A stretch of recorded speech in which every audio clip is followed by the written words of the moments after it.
पवित्र जागर में माँ मंगलांकर पवित्र कलश शोभायात्रा हो जाइए।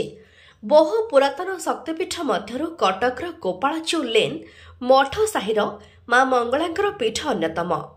बहु पुरातन यह शक्तिपीठर बहु महात्म्य रही बोली कथाश्रुति अच्छी।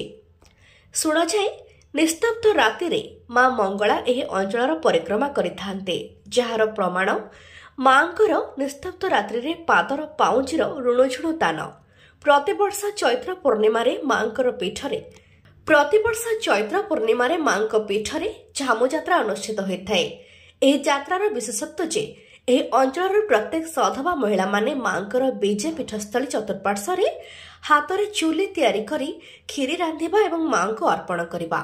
तिथि अनुसार आज पवित्र जागर अमावास्या माँकर पवित्र जन्मोत्सव पड़ुथिबारो एही साहिर महिला माने निकटस्थ पुण्यतया काठजोड़ी नदी जलपूर्ण कलश शोभायात्रा आनिबा विशिष्ट पंडित मानक द्वारा माँकर स्नान कराई यथाविधि पूजार्चना करथिले।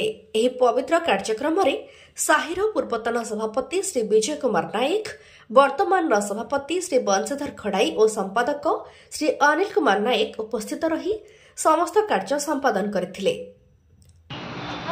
मंगल मंगल हंत्री विश्व माता हर प्रिया गिरिराज सुता गौरी गिरी कंदर वासिनी। नमस्कार, आपन को परिचय? मु श्री विजय नायक, परामर्श दाता गाँव मरसई गाँव परामर्श दाता एवं ये जो कलश शोभायात्रा हो बहु पूर्व आम जो बापा जेजे बापा मूल चलती एवं से पूजा करला आम आज यही पूजा कर तिथि पड़ला तिथि अनुसार आम माँ आज तो कलश शोभायात्रा कर सर्वत्र सारा ओडिशा रे सारा भारत में चली महाजागतिक पर्व जागर। आपणकर ये मंगलांकर पूजा चली माँ मंगला आपण ग्राम ग्राम देवी माँ मंगलांकर पूजा कौन मागिबे सारा विश्व लगी? माँ तो सब अच्छा माँ वो कहले डाकती बोली समस्ते जानती। आमर ये शोभायात्रा होची माँ बहुत बड़ पर्व आम मानिचु मानि आसी।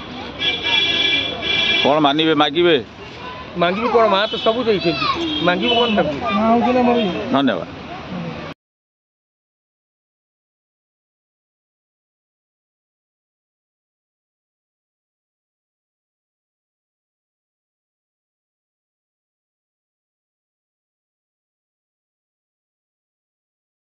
उत्सव समस्ते बापा को पूजा कर आप माँ को पूजा कर देखो आमर बहु पूर्वर दीर्घ आज जो 100 वर्ष तलू आमर जो पूर्वपुरुष थे से आमर माँ मंगला को स्थापन करते मंदिर और प्रतिवर्ष आम से वार्षिकोत्सव पालन कर आज गोटे सौभाग्यर दिन जेहेतु आज आमर महाशिवरात्रि और तिथि अनुसार आम माँ वार्षिकोत्सव गोटे दिन पड़ी से आम उभय माँ वार्षिकोत्सव और बाबा ओंकारेश्वर आज आम जागर पालन पड़ू।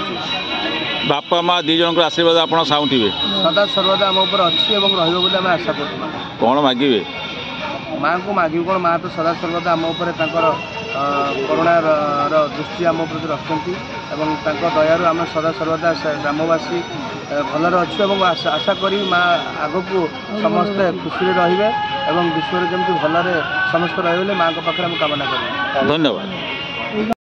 ब्यूरो रिपोर्ट, प्राग खबर।